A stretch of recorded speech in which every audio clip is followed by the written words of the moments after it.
തറയിൽ ചോര വാർന്ന അവസ്ഥയിൽ കമിഴ്ന്നായിരുന്നു കിടക്കുന്നതായി കാണുന്നത്. സോഷ്യൽ മീഡിയകളിലെ സജീവ സാന്നിധ്യമായിരുന്നു അൽമ എന്ന 33-കാരി. ഫേസ്ബുക്കിലും ഇൻസ്റ്റയിലും യൂട്യൂബിലുമായി 3/4 ലക്ഷത്തോളം ഫോളോവേഴ്സ് ഉള്ള അൽമയുടെ വീഡിയോ റീൽസുകളൊക്കെയും ഫോറിൻ ഇനങ്ങളായ പൂച്ചകളെ കൊണ്ടായിരുന്നു.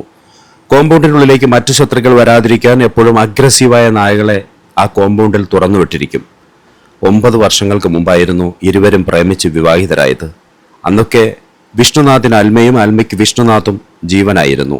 പിന്നെ അവരുടെ ജീവിതത്തെ താളം തെറ്റിച്ച് ഏഷണികൾ മെനഞ്ഞ പരസ്പരം തെറ്റിദ്ധാരണകളിലേക്കും സംശയങ്ങളിലേക്കും ഒടുവിൽ ബ്ലാത്താങ്കര എന്ന ആ നാടിനെ തന്നെ നടക്കിയ ക്രൂര കൊലപാതകത്തിലേക്ക് നയിച്ച സംഭവങ്ങൾ ഒന്നൊന്നായി ചുരുളഴിയുന്നത് വിഷ്ണുനാഥ് പോലീസിന് കൊടുത്ത മൊഴികളിലൂടെയാണ്. അൽമ സുന്ദരിയാണ്, അതീവ സുന്ദരിയാണ്. അൽമ എപ്പോഴും വീട്ടിൽ തനിച്ചുണ്ടാവും. പൂച്ചകൾ നിരവധിയുണ്ടെന്ന് നേരത്തെ പറഞ്ഞല്ലോ. അവയുടെ കൂടുകൾ നിർമ്മിക്കാൻ, അവയെ ഇടയ്ക്കിടെ പരിചരിക്കാൻ ചിലരൊക്കെ ആ വീട്ടിലേക്ക് വന്നു പോകാറുണ്ട്. അതൊഴിച്ചാൽ ബാക്കി സമയം സോഷ്യൽ മീഡിയകളിലൂടെ നിറസാന്നിധ്യമായി അവൾ ഉണ്ടാകും. അതെ, പൊതുവിൽ പറഞ്ഞാൽ നാട്ടുകാർക്കെല്ലാം നല്ല അഭിപ്രായമാണ്. പയ്യൻ ഇങ്ങനെ ഒന്ന് സംഭവിച്ചു എന്ന് പറയുമ്പോൾ നാട്ടുകാർക്കാർക്കും വിശ്വസിക്കാൻ പോലും കഴിയാത്ത ഒരു അവസ്ഥയിലാണ് ഈ നാടാകെ വിറങ്ങലിച്ച് നിൽക്കുന്ന ഒരു സാഹചര്യമാണ് ഇന്നുള്ളത്. അവരെ സംബന്ധിച്ച് നമുക്കിതുവരെയും ഇങ്ങനെ ഒരു സംഭവം ഉണ്ടാകാവുന്ന ഒരു സാഹചര്യം ഉള്ളതായിട്ട് അറിയില്ല. എന്നെ സംബന്ധിച്ച് എനിക്കിത് പറയാനുള്ള, രാവിലെ ഞാൻ 11:45 ചർച്ചിൽ നിന്ന് പുറത്തിറങ്ങുമ്പോഴാണ് ഇങ്ങനെ ആൾക്കാർ വരുന്നത് കാണുന്നത്. ഈ ഭാഗത്ത് നിന്നിട്ട് ആൾക്കാർ അങ്ങോട്ട് വരുന്നത് കാണുന്നത്. എന്താ വിശേഷമെന്ന് തിരക്കിയപ്പോഴാണ് ഇങ്ങനെ ഒരു സംഭവം എന്ന് പറഞ്ഞാൽ കേട്ടപ്പോൾ തന്നെ നമ്മൾ ഞെട്ടിപ്പോയി. അങ്ങനെ എന്നിട്ട് പെട്ടെന്ന് ഇങ്ങോട്ട് വരുമ്പോൾ ഈ സംഭവം കഴിഞ്ഞു. പുള്ളി പോയി പുള്ളിയുടെ ചേട്ടനോട് പറഞ്ഞിരിക്കുന്നത് ഞാനിങ്ങനെ ചെയ്തു എന്ന്. ചേട്ടൻ നേരെ അദ്ദേഹത്തിൻ്റെ ഒരു ഫ്രണ്ടിനെ വിളിച്ചിട്ട് ഇങ്ങനെ പറയുകയായിരുന്നു. പറഞ്ഞപ്പോൾ ആ ഫ്രണ്ടാണ് നേരെ DSP വിളിച്ചിട്ട് ഈ വിവരം പറയുന്നത്, ഇങ്ങനെ ഒരു സംഭവം ഉണ്ടെന്ന്. അപ്പോൾ അവിടെ നിന്ന് DSPയും പോലീസുകാരും വന്നിട്ടാണ് ഈ സംഭവം എങ്ങനെയാണ് എന്ന് സ്ഥിരീകരിക്കുന്നത്. ആൾക്കാർ പുറം ലോകം അറിയുന്നത് അതിന് ശേഷമാണ്. നമുക്ക് മനസ്സിലാവുന്ന കാരണം എന്താണ്? ഇദ്ദേഹത്തിന് ഇങ്ങനെ ഒരു സമനില തെറ്റിയ അവസ്ഥയിലാണ് ചെയ്തതെന്ന് തോന്നുന്നു. എന്തായിരിക്കും അതിനുള്ള കാരണം? നമുക്കിപ്പോൾ എന്താണെന്ന് പറയാൻ പറ്റും. അവർ നല്ല ഒരു ഐക്യത്തിലാണ്, പുറത്താരുമായിട്ടും വേറെ പ്രശ്നങ്ങളില്ല, അവനെല്ലാവരുമായിട്ട് നല്ല സ്നേഹത്തിലാണ്. പക്ഷേ അടുത്തൊന്നും ഉള്ളവരുമായിട്ട് അങ്ങനെ വലിയ ഒരു ശരിക്കുള്ള ഒരു മിംഗ്ലിങ് അങ്ങനെയൊന്നും പറഞ്ഞു കേൾക്കുന്നില്ല. പോലീസിനെ കൊടുത്തിരിക്കുന്ന, പോലീസിനോട് സമ്മതിച്ചതെന്ന് പറയുമ്പോൾ അദ്ദേഹം ആഗ്രഹിക്കാത്ത എന്തോ ഒന്ന് ആ കുട്ടിയുടെ ഭാഗത്തുനിന്ന് ഉണ്ടായി എന്ന് പറഞ്ഞു കേൾക്കുന്നത്. നമുക്കും അതിനെക്കുറിച്ച് അറിയില്ല. പക്ഷെ ഇപ്പോൾ പറഞ്ഞു കേൾക്കുന്ന അവൻ സ്റ്റേഷനിൽ കൊണ്ടുപോയതിന് ശേഷം അങ്ങനെ എന്തോ ഉണ്ട് എന്ന് പറഞ്ഞതായി പറഞ്ഞു കേൾക്കുന്നു. ഈ കുടുംബ പ്രശ്നങ്ങൾ കഴിഞ്ഞ ഏകദേശം 7-8 മാസം നടന്നിട്ടും ബന്ധുക്കളും പരിസരവാസികളും ആരോടും പറഞ്ഞു, അതാ പറയുന്നത്, എന്തെങ്കിലും ഒരു ഇഷ്യൂ ഉണ്ട് എന്ന് അങ്ങനെ ഇവരാരും അറിഞ്ഞിട്ടില്ല. എന്തെങ്കിലും ഉണ്ടെങ്കിൽ പരിഹരിക്കാവുന്ന കാര്യമേ ഉള്ളൂ എന്നാണ് ചേട്ടനും പറയുന്നത്. ബന്ധുക്കളെല്ലാം ഒത്തിരി ആൾക്കാരൊക്കെ ഉണ്ട് പയ്യൻ്റെ ബന്ധുക്കളായിട്ട്, പക്ഷെ ആരുമായിട്ട് ഒന്നും ഷെയർ ചെയ്തിട്ടില്ല. ഇവർ തങ്ങളുടെ ലവ് മാരേജ് ആയിരുന്നു അല്ലേ എന്നാ പറയുന്നത്. ലവ് മാരേജ് ആയിരുന്നു, വിളിച്ചുകൊണ്ട് വന്നതാണ് എന്നാണ് പറയുന്നത്. ഇദ്ദേഹത്തിന് എന്താണ് ജോലി ഇപ്പോൾ? പുള്ളി ട്യൂട്ടോറിയൽ ക്ലാസ് എടുക്കുന്ന, ഓൺലൈൻ ക്ലാസ്സുണ്ട്, PSC ക്ലാസ്സുണ്ട്, ഇങ്ങനെയൊക്കെയുള്ള ക്ലാസ്സുകൾ എടുക്കുന്ന ആളാണ്. പെൺകുട്ടിയോ? പെൺകുട്ടി അല്ല, വേറെ ഒന്നിനും പോകുന്ന ആളല്ല. അവർക്ക് ശരിക്കും ഈ ഒരു അനവത്യ ദുഃഖം മക്കളില്ലാത്തതും അങ്ങനെ ബാധിച്ചിട്ടുണ്ടാവണം അല്ലേ? ഉണ്ടാകണം. മക്കളില്ല, ഒരു 9 വർഷമൊക്കെ കഴിഞ്ഞ് എന്ന് പറയുന്നു കല്യാണം കഴിഞ്ഞിട്ട്. അപ്പം ഇതുവരെ മക്കളൊന്നുമില്ല. അപ്പം അങ്ങനെ അതിൻ്റെ എന്തെങ്കിലും ഉണ്ടോയെന്നറിയില്ല. നമ്മുടെ ഇവരുടെ കുട്ടിയുടെ വീട്ടുകാരെങ്കിലും എന്തെങ്കിലും സംസാരിച്ചായിരുന്നോ മാമിനോട്? സംസാരിച്ചില്ല. കുട്ടിയുടെ അച്ഛൻ ഇവിടെയുണ്ട്. പുള്ളിയൊന്നും സംസാരിക്കുന്ന ഒരു മാനസികാവസ്ഥയിലല്ല. അമ്മ വന്നിട്ടുണ്ട്, സ്റ്റേഷനിലുണ്ടെന്ന് പറയുന്നു, ഇവിടെ വന്നിട്ടില്ല. അച്ഛൻ ഒന്നും സംസാരിക്കുന്നില്ല. പുള്ളി വളരെ ക്ഷീണിതനായ ഒരു അവസ്ഥയിലാണ് കാണുന്നത്. ഇത് വളരെ മാരകമായ രീതിയിലാണോ ആക്രമിച്ചത്? എങ്ങനെയാണ്? ഒത്തിരി വെട്ടുണ്ട്.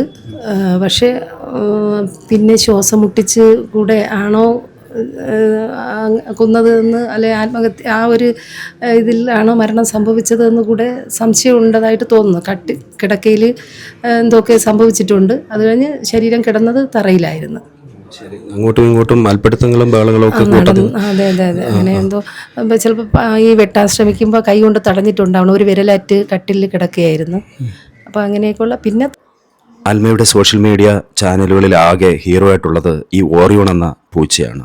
ഈ ഫോറിൻ പൂച്ചയെ എടുത്തു വെച്ചിട്ടാണ് അതിനെ കെയർ ചെയ്യുന്നതും മറ്റുമൊക്കെ ചെറിയ ചെറിയ റീലുകളായി ഇട്ട അൽമയുടെ ഫേസ്ബുക്കിൽ മാത്രം ഏകദേശം 11,000 ഫോളോവേഴ്സ് ഉണ്ട്.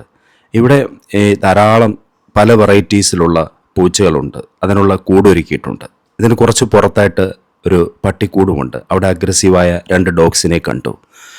ഇവിടെ നമ്മുടെ ഒപ്പമുള്ളത് ആ കുട്ടിയാണ് ഒരു പൂച്ചയെ ഈ അൽമയ്ക്ക് കൊടുത്തിട്ടുണ്ടായിരുന്നത്. അതുകൊണ്ട് തന്നെ ഈ ഒരു സംഭവം നടന്നതിന് ശേഷം ഏറ്റവും കൂടുതൽ വേദനിച്ച ഒരു കുട്ടി അതായിരുന്നു. ആ കുട്ടിയെ സംബന്ധിച്ചും പെറ്റ്സിനോട് വളരെ ഇഷ്ടമുള്ള കൂട്ടത്തിലാണ്. ഇവിടെ അൽമയും അങ്ങനെ തന്നെയായിരുന്നു. അങ്ങനെ ധാരാളം പൂച്ചകളെ അങ്ങോട്ടും ഇങ്ങോട്ടും എവർ ഷെയർ ചെയ്തിട്ടുണ്ടായിരുന്നു. ഇന്നും ഒരുപക്ഷെ ഇന്നലെ രാത്രിയും ഈ പൂച്ചകൾക്കും ഇതുപോലുള്ള പെറ്റ്സിനും ഒക്കെ ആഹാരം കൊടുത്തിട്ടുണ്ടോ എന്ന കാര്യത്തിൽ ഡൗട്ടാണ്. അത്രയ്ക്ക് ആ ഭാഗത്തൊക്കെ വല്ലാത്ത സ്മെല്ലുണ്ടായിരുന്നു. ഈ കുട്ടി ആ കുട്ടി കൊടുത്ത ആ പൂച്ചയെ ഓടിച്ചെന്ന് എടുക്കുന്നത് കണ്ടു സ്നേഹത്തോടെ. ഞാൻ ചോദിച്ചു, എന്തിനാണ് ഈ പൂച്ച ഇവിടെ കൊടുത്തിരുന്നത് എന്ന് ചോദിച്ചപ്പോൾ പറഞ്ഞു, ഇങ്ങനെ അൽമ എന്ന ആ ചേച്ചി യൂട്യൂബ് വീഡിയോ ഒക്കെ ചെയ്യുന്ന ആളാണ്, ഫേസ്ബുക്കിലും ഇൻസ്റ്റയിലും ഉള്ള ആളാണ്, അതുകൊണ്ട് ഈ പൂച്ചയെ കൂടി അവർ നോക്കിക്കോളാം എന്ന് പറഞ്ഞ് കൊടുത്തതാണത്രേ. ഇപ്പം ഈ കുട്ടിയുടെ ആവശ്യം എന്ന് പറയുന്നത് ഇവിടെയുള്ള ഇത്രയും പൂച്ചകളെ, ഏകദേശം നമ്മൾ കണ്ടത് തന്നെ 16-17ഓളം പൂച്ചകളുണ്ട്. എല്ലാം നമ്മളിപ്പോൾ കാണുന്ന പോലത്തെ ആ വെറൈറ്റി ടൈപ്പ് പൂച്ചകൾ തന്നെയാണുള്ളത്. അപ്പോൾ എന്നോട് ഈ കുട്ടി പറഞ്ഞത് ശരിക്കും ഇങ്ങനൊരു സംഭവം നടന്നത് ഈ മിണ്ടാപ്രാണികൾക്കാണ് മറ്റൊരു വലിയ ദുരന്തമായി മാറിയിരിക്കുന്നത്. അവരെ ഇനി ആര് സംരക്ഷിക്കുമെന്ന് ഈ നമ്മൾ സംസാരിക്കുന്ന ആൾ, ചെക്ക് ഷർട്ട് ഇട്ടിരിക്കുന്ന ആൾ ഈ വിഷ്ണുനാഥിൻ്റെ ബന്ധുവാണ്, സുഹൃത്താണ്. അദ്ദേഹവും പറയുന്നത് ഇനി ആര് നോക്കും എന്ന് അറിയില്ല എന്നാണ്. ഞാൻ പറഞ്ഞു, ആരെങ്കിലും നോക്കണം. കാരണം ഈ പ്രാണികൾ അവരെന്ത് തെറ്റ് ചെയ്തു മനുഷ്യർ കാണിക്കുന്ന ഓരോ ഭ്രാന്തിന്? നമ്മൾ ഈ വാർത്ത റിപ്പോർട്ട് ചെയ്യാൻ പോകുമ്പോൾ സ്വാഭാവികമായിട്ട് അൽമയുടെ നാട്ടുകാരല്ല, അൽമയുടെ ബന്ധുക്കളല്ല ആ ഭാഗത്തൊക്കെ ഉള്ളത്. എല്ലാവർക്കും നല്ലത് മാത്രമേ പറയാനുള്ളൂ. തറയിൽ ചോര വാർന്ന അവസ്ഥയിൽ കമിഴ്ന്നായിരുന്നു കിടക്കുന്നതായി കാണുന്നത്. എന്നാലും നമ്മുടെ ഈ കേരളത്തിലൊന്നാകെ ഇങ്ങനെ കുടുംബ ബന്ധങ്ങളിലുണ്ടാകുന്ന ഇപ്പോൾ ഉണ്ടാകുന്ന ഈ പ്രശ്നങ്ങൾ നമ്മളെ വല്ലാതെ വേദനിപ്പിക്കുന്ന. അതെ, തീർച്ചയായിട്ടും. നമ്മൾ ഇന്നലെ മിനിഞ്ഞാന്ന് ഉണ്ടായ സംഭവം എന്ന് പറയുമ്പോൾ കാസർഗോഡ് അമ്മയെ കൊന്ന ഒരു കാഴ്ച. മകൻ 24 വയസ്സുള്ള മകൻ അമ്മയെ കൊന്നു. അവനെ അവിടെ കൊണ്ടും തീർന്നില്ല, അച്ഛനെ കൂടെ കൊല്ലണമായിരുന്നു എന്നാണ് അവൻ പറഞ്ഞത്. ഇപ്പോൾ ഇന്ന് രാവിലെ നോക്കുമ്പോൾ തിരുവനന്തപുരം ജില്ലയിൽ അത്തരത്തിൽ ഇങ്ങനെ ഒരു ഭർത്താവ് തന്നെ ഭാര്യയെ കൊല്ലുന്ന അവസ്ഥ.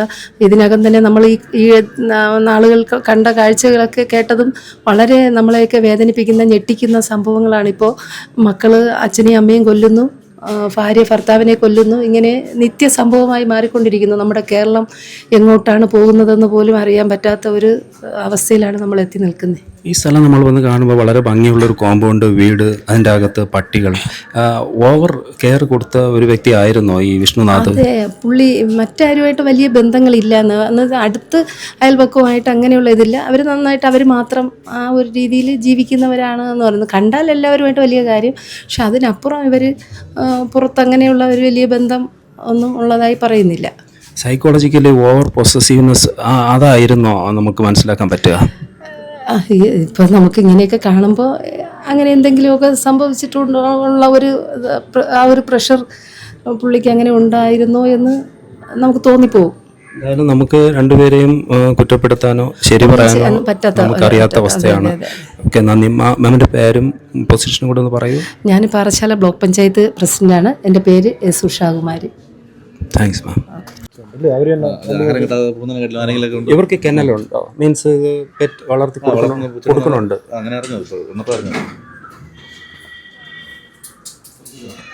ഭയങ്കര സ്മെല്ലല്ലേ ഇവിടെ? അവിടെ എന്തൊക്കെയുണ്ട്? അതിൻ്റെ അകത്ത് നോക്കട്ടെ.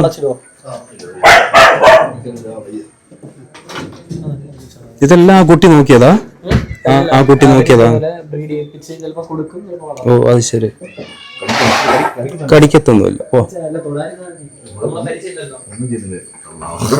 അയ്യോ, അവൻ ദേഷ്യപ്പെടുന്നുണ്ട് കേട്ടോ.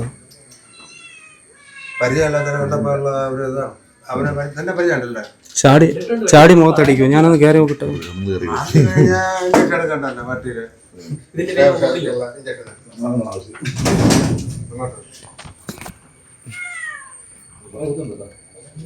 നിങ്ങളുമായിട്ട് പ്രോബ്ലം ഇല്ലല്ലോ?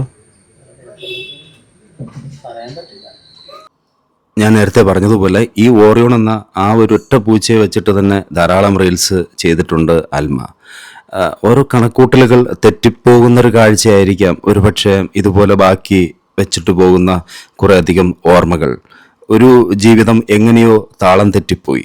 എങ്ങനെയാണ് എന്ന് പറയാൻ ആ നാട്ടുകാർക്കോ വീട്ടുകാർക്കോ അൽമയുമായി അടുത്ത് നിൽക്കുന്നവർക്കോ കഴിയാത്ത ഒരവസ്ഥയായിരുന്നു. ഒരിക്കലും ഇങ്ങനെ ആ വീട്ടിൽ സംഭവിക്കുമെന്ന് ആരും വിചാരിച്ചതുമല്ല.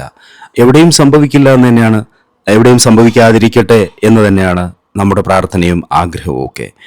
പക്ഷെ ചില സമയത്ത് ആൾക്കാരുടെ നേരം പോക്കുകൾ, ഒരുപക്ഷെ തെറ്റിദ്ധാരണകൾ, സംശയങ്ങൾ, ഇതൊക്കെ ഇന്നത്തെ കാലത്ത് മുൻപത്തേക്കാളേറെ വളരെ മാരകമാകുന്ന രീതിയിൽ കുടുംബ ബന്ധങ്ങളെ തകർത്തു പോകുന്നു എന്നാണ് നേരത്തെ നമ്മളോട് സംസാരിച്ച പാറശാല ബ്ലോക്ക് പഞ്ചായത്ത് പ്രസിഡന്റ് ഉഷാകുമാരി മാം പറഞ്ഞത്. അത് ഒറ്റപ്പെട്ട ഒരു വാക്കല്ല, ഒരുപാട് പേർ ഇപ്പോൾ അത് സംസാരിക്കുന്നു. പ്രത്യേകിച്ച് കേരളത്തിൻ്റെ കുടുംബ ബന്ധങ്ങൾ കൂടുമ്പോൾ ഇമ്പമുള്ളത് എന്നത് മാറി കൂടുമ്പോൾ ഇപ്പോൾ മാരകമാകുന്നത് എന്ന രീതിയിൽ കുടുംബ ബന്ധങ്ങൾ മാറുന്നു.